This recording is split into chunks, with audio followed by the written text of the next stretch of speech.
Quebec City, 1903. It all begins one evening when Quebec City and Railway Company make a decision to change Canada for good.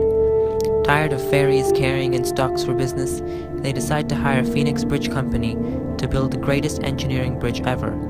QBRC hires a renowned bridge builder, Theodore Cooper, from New York to oversee the construction. The first meetings take place in 1903, where P.L. Schlapika of PBC lays out the first drawings of the Quebec Bridge, estimating the weight total. 7 months after construction begins, Cooper finds that the estimated weight was off by 8 million pounds. He now has two choices, either to condemn the design and start over, or hope for the best and continue. Knowing the Prince of Wales wants the bridge opened in 1908, he continues.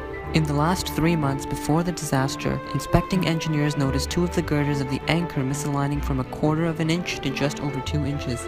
McClure's inspection team decide to consult Cooper in New York. They leave the next day. While at the site, B.A. Yenser, lead senior engineer from PBC, says that he had a dream that continuing with the project was acceptable, and surely enough, at 5:32 p.m. on August 29, the girders gave way and the bridge plunged 150 feet, taking the lives of 75 workers.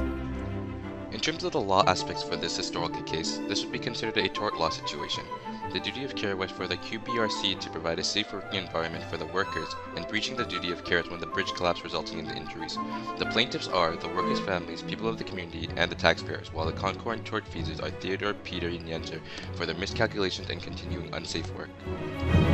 The legal precedence for this case is the Winnipeg Condos vs. Bird Construction in 1995. In this case, Bird Construction poorly built the condominiums, resulting in the outside falling off. This led to huge financial damages for Winnipeg Condos and affected residency for the people who lived inside. The damages for this case are consequential damages because local businesses who use the St. Lawrence River was not accessible anymore, aggravated damages due to death, injury, and environmental damages, and general damages for the workers' family. Peter, Yenser, and Theodore are liable because the discovery was made 2 years before the tort was committed. However, both companies, QBRC and Phoenix Bridge Company, are vicariously liable for their employees because they are in a better financial standing. For the legal consequences, both companies must sincerely apologize to the townspeople and the victims' family members.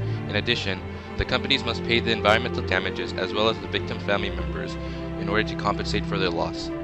Lastly, Peter, Yenser, and Theodore would lose their jobs. We will now be looking at the Quebec Bridge disaster through an ethical standpoint.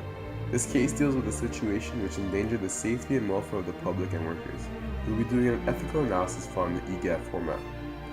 Firstly, we will be analyzing violations of Section 72 of Professional Engineers Act, professional misconduct.